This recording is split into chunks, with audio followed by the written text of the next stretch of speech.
All right, welcome to the second session in the map rendering vector block, I guess. I'm going to talk about rendering maps with OpenGL and the road that led us there. So basically, at Mapbox,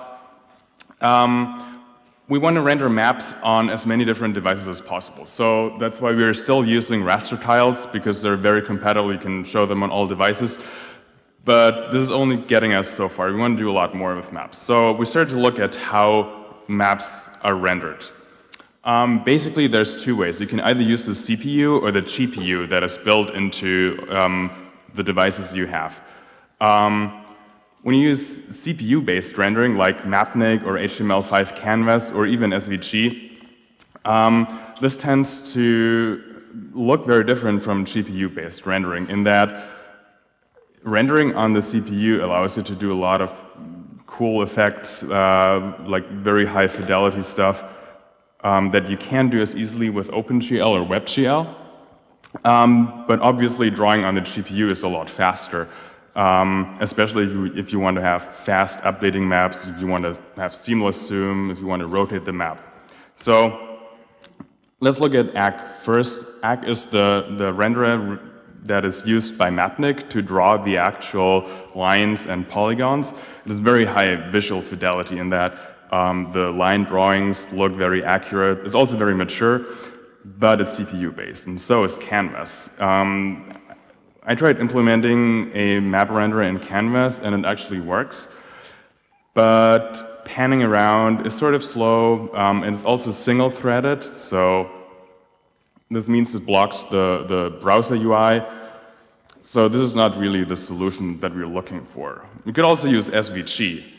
And Dane Stringmeyer, among others, did a demonstration of that, and it actually works. You can pan around and zoom in, and it automatically works on retina displays and everything, but it's still very slow. So you might know this from using ID. ID is a fantastic piece of software, but on some older machines, it's very, very slow, especially on some browsers that don't have optimized SVG rendering. So let's look at OpenGL. OpenGL is a low-level graphics API that is developed by the Kronos group and is actually supported by a lot of different vendors. Pretty much all of the major software vendors and hardware vendors support OpenGL. Microsoft is not really on board there because they do their own DirectX stuff, but almost all other platforms, especially embedded platforms like mobile devices, use OpenGL. And it's also starting to move into the web. So at this point, you can start using WebGL. It's supported in all browsers, and Safari just added support for that with the next release that is due to ship in September, probably.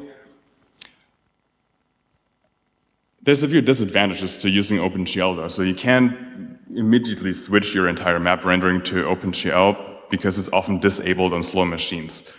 However, it has a lot of advantages in that you have access to the native hardware acceleration that is on the machine, that is on the mobile device, and you basically have pixel-level control, so you can exactly decide how the map looks. And there's a couple of existing rendering engines that use OpenGL to draw maps, most notably Google Maps, but there's also a couple of others that do this, like OpenScience Map in particular, and a few others that you can use today, including Mapbox.gl, which we released last week. But let's take a step back here and look at what actually is a map. A map consists of a few different drawing primitives, if you will, and I chose these four because these are basically everything you need to draw a map. And they're lines, but you also need a couple of other things like polygons to draw buildings and parks, and you also want to draw icons for points of interest, and you also want to draw text so that you actually know what street you're on. So I want to focus on two different things, the first one and the last one. So I'm going to talk a bit about rendering lines with OpenGL and about rendering text with OpenGL. All right, when you look at lines, these seem actually fairly simple. Probably you can just draw lines. And if you look at the OpenGL specification and at the manual, there's a command that is called glines, and it draws lines. But they look like this. They're not anti-aliased. They don't have any meter joins. They should basically just don't look very good. You can't draw lines that have a non-integer width on many devices. And also there's a hardware limit on some devices. For example, on my machine, I can't draw lines that are wider than 10 pixels. All right, so how are we going to do this then? We can't really use the GL lines for our purposes because lines are one of the most important features on maps. So we want our lines to look good, right? So basically the way you do this is you draw lines as polygons. This is also the way Mapnik does this, by the way. So you look at the line, you look at how wide you want to draw the line, and then you create polygons, triangles in this case, that basically make up the entire line. So this also allows you to basically determine how the line should look. You can draw all sorts of different joints, like round joints or bevel joints, and sort of replicate all of that, all of the styles that you also know from Mapnik. However, you have to do all of this yourself. So you have to look at the style sheet and basically create geometry for the various different joints. I also published a blog post that goes a lot more into detail about this, and you can read this on our blog on mapbox.com. So next up, and I'm going to talk a little bit more about this, is text rendering. Text rendering is also a very important feature, or a very important part of maps, and it's actually separated into 3 different things. When you talk about text rendering, you first have to figure out how to actually draw glyphs onto the map, like how do you technically achieve this. The second thing is what glyphs you actually are going to draw. For example, for languages like Arabic, you have to figure out what position all of the glyphs are, how you're going to do context-sensitive replacements, and so on. I'm going to come back to this. And the last thing is, where are you going to draw those labels? Talking about label placement. So let's look at all of the requirements that we need to do when actually drawing text. So first off, we want to draw text in very different sizes. Like as you zoom into the map, you want to have either like smaller labels or larger labels depending on the zoom level. You want to have text that is arbitrarily rotated. This is especially important if you want to label roads, because it doesn't look good if you have horizontal labels only. And also a very distinct feature that you need in maps are text halos, because they make the labels a lot more readable, because usually maps are very busy, there's a lot of roads underneath, so you want to have like this nice halo effect so they can actually read the label. If you look around what people are using to draw text, then you'll probably find FreeType very quickly. FreeType is an open source library that is used by many different types of software, including on iOS. And it's a library that allows you to create glyph images from a font. So you basically say, oh, I want this glyph, and give me a pixel, a bitmap representation of it, and that's what you get. So you get a glyph a bitmap representation of the glyph, and then you have to copy it to the correct place, pixel by pixel. This is essentially how FreeType works, and you have to repeat this for every letter. However, when drawing maps, you also want to rotate the map. So basically, for every frame, when you rotate the map, you have to repeat this process over and over again. And you can't really reuse all of the glyphs because the glyphs are slightly more rotated, so FreeType has to go back and draw the entire glyph over and over again, pixel by pixel, and then you have to copy it back over pixel by pixel, so this is not going to work for us.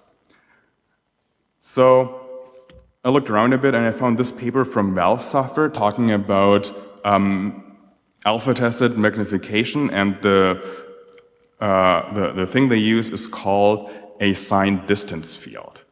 So instead of having a bitmap of the font, we have a signed distance field of the glyph. And this looks like this. It looks pretty blurry, but it's not actually a blurred glyph. What this is if you go here, it's a metric for the distance from the outline. So basically, the color of the pixels, if you go back here, is the distance to the outline of the glyph. And it's negative, or whatever you choose, when you're inside the glyph, and it's positive when you're outside the glyph. So basically what this allows you to do is use the OpenGL, the graphics hardware, to scale this up for you. So you typically have like a small image. This is a scale-up version of the image. And then scale this up using the linear interpolation that is for free on graphics hardware. And then you're saying, oh, all of the pixels that are larger than 0 are white, and all of the pixels that are smaller than 0 are black, if you want to draw black text. And then you add some sort of like fuzzy outline, like some sort of feathering, so that you get nice anti-alias text. And the interesting part about this is that it produces very high quality text. In any rotation, you basically just have 2 triangles per letter.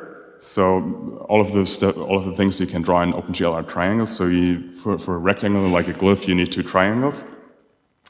And then the OpenGL hardware does all of the rest for you. So you don't have to like render every glyph separately with FreeType, copy it back to the GPU and render it. It does all of that for you. So what we're using is called a texture atlas, and it looks like this. So you just have a giant texture that you're using to draw your text, and you have all sorts of different glyphs, all of the glyphs that you might want to use on your map in the texture atlas, and then you pick and choose what glyphs you want to copy at what position on the map. All right. And let's go. No. Let's go to text shaping. So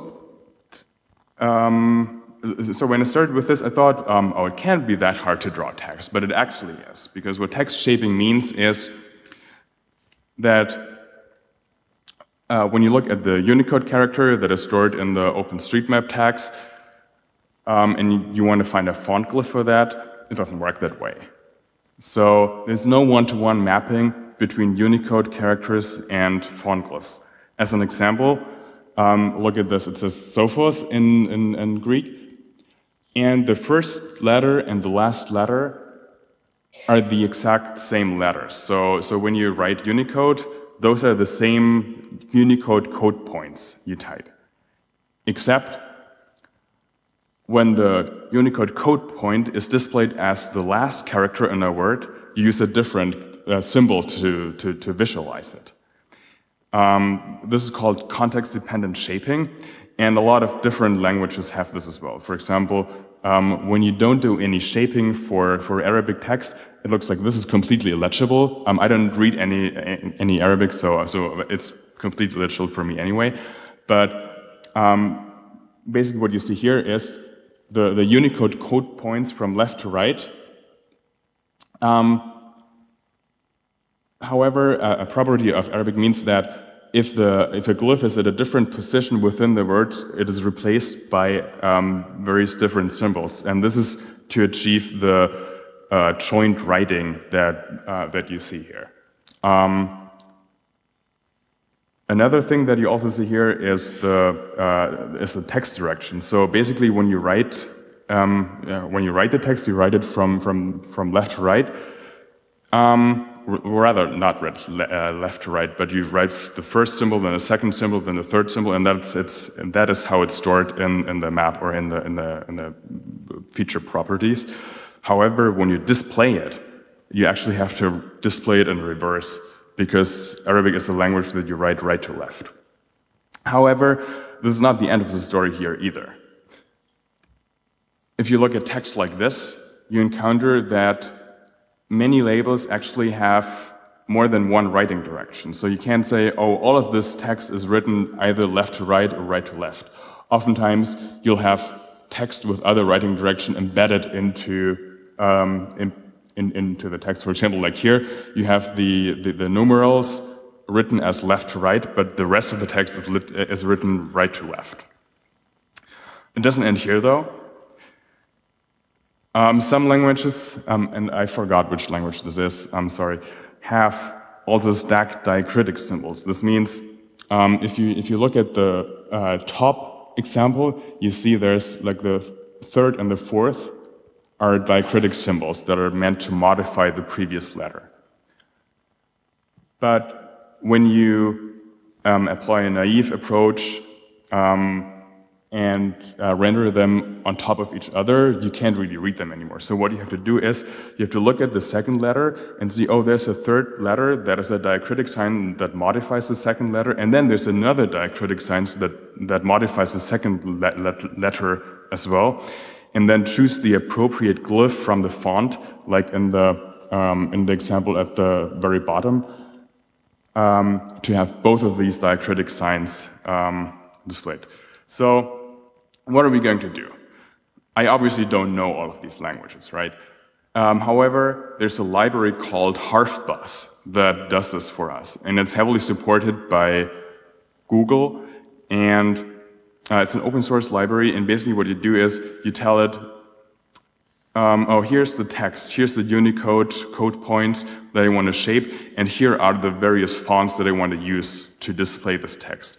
So what the Harfbus software does is it goes in and looks at the text and chooses the correct glyphs from the appropriate fonts and tells you the exact position you have to position these glyphs at. So basically it tells you, oh, put A at position X and Y and put this glyph at position X and Y and so on.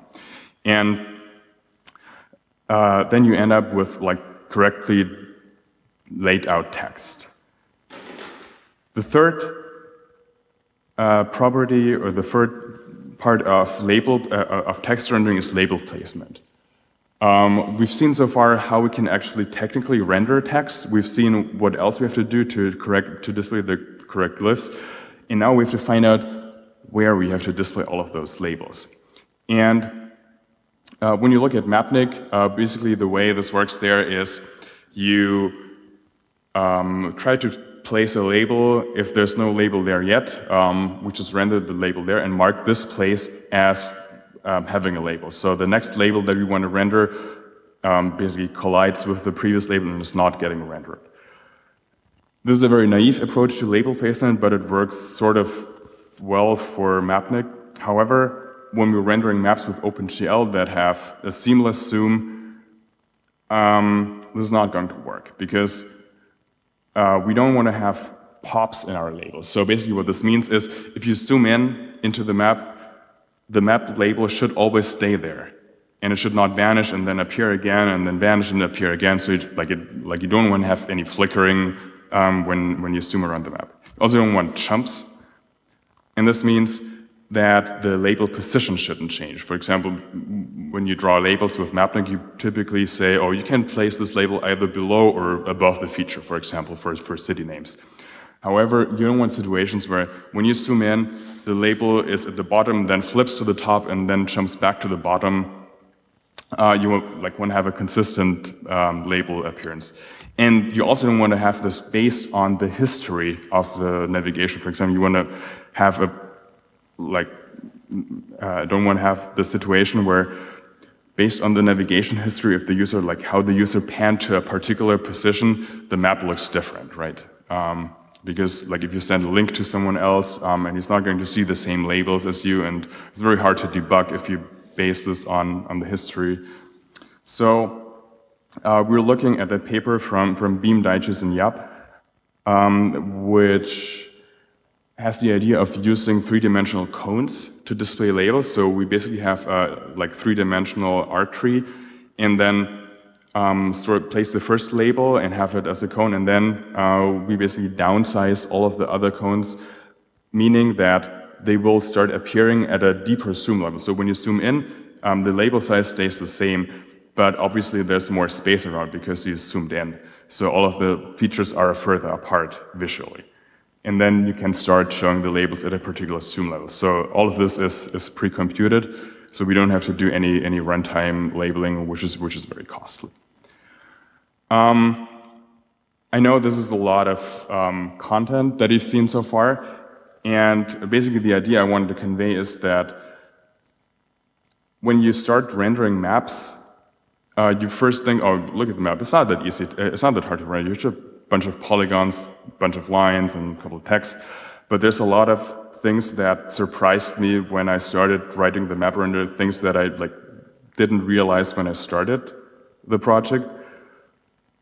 And I think it's very interesting to see that the complexity that is behind rendering maps, especially if they are interactive. And lastly, I want to show you a quick demo of the map render that you see here. So this is the map.oxgl renderer that you can download.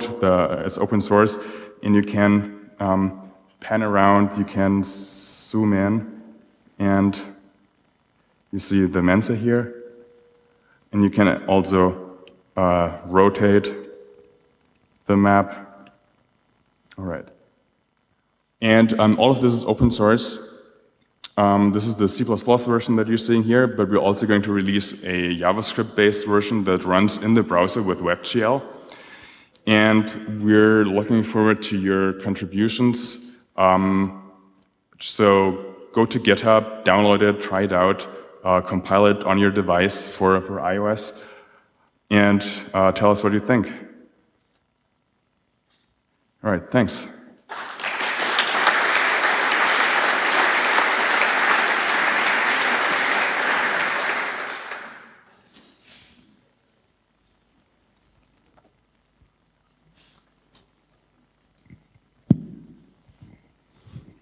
Thanks, Konstantin. Any questions?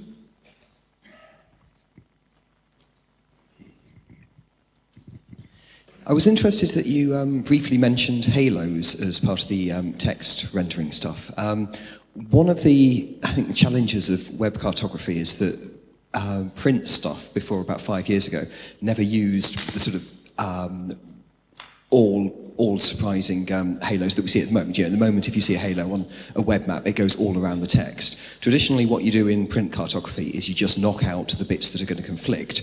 So, for example, if you had a white halo, then that would remove any contours that you got in the background. Whereas on a printed map, you'd still be able to see the contours, but you just take a little chunk out of any black lines that were below. Is that something that this approach enables? Because I know historically it's been pretty much impossible to do with Mapnik. So it's historically been impossible to do with Mapnik because it wasn't implemented. Yeah. Technically, it's possible to implement this in Mapnik as well as in OpenGL. So what you have to do here is you have to separate all of the layers that you draw and then just knock out particular layers. For example, you don't want to knock out the background layer, or for example, the park layer that is just like a green polygon, but you do want to knock out roads, for example, or other labels in case you place it on top of another label. So you have to render all of the layers separately into separate color buffers, and this just takes up a lot of memory. So you can technically do it, but it's just too slow probably, or you'd have to do a lot of optimizing around that. Okay. Wait for Moore's law to make things a bit easier in a few years. Yeah.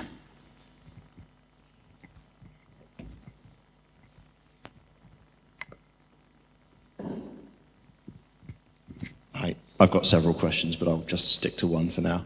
The pyramidal label placement scheme, very clever. How does it work when you rotate? Do you have to pre-calculate it for lots of different rotations and choose the best one?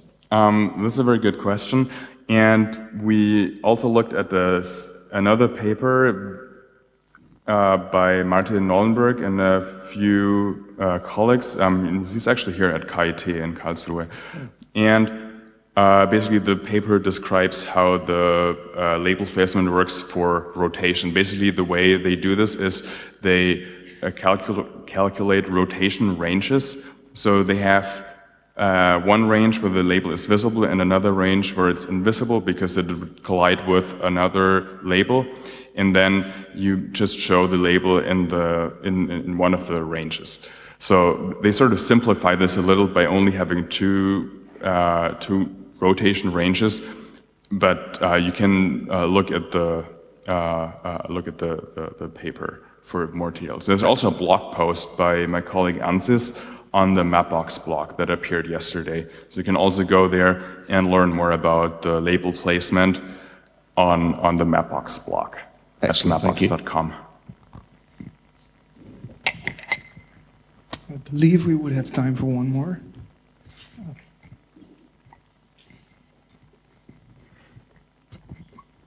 I compiled and installed the viewer and it works great. But when I was doing that, I noticed that the style sheets bear no resemblance to the Mapnik style sheets that we're used to. Do you want to give a brief overview of what drove that? So we decided not to use the Mapnik style sheets because a lot of the concepts in OpenGL and in the Mapbox GL renderer are different from the concepts that you see in Mapnik.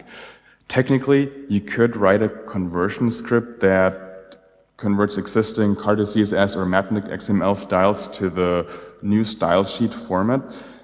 However, this is probably not the most efficient use of the renderer, and it's probably going to be slower than if you write it with the concepts the GL renderer has in mind.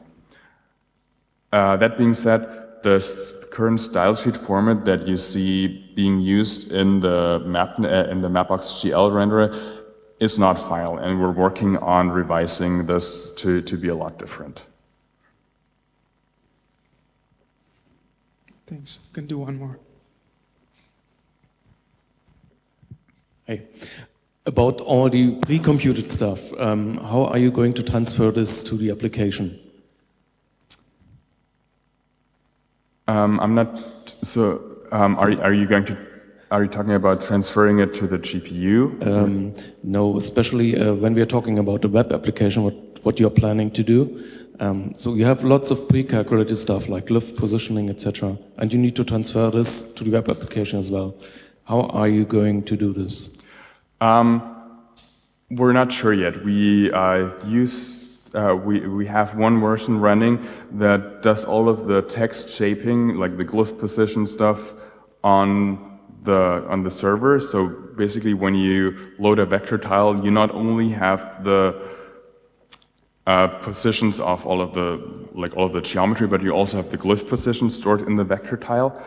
Obviously, this is not very flexible. For example, you can't do generated text like adding an M behind the elevation with that system, because you'd have to go back to the server and ask it for it to calculate the position.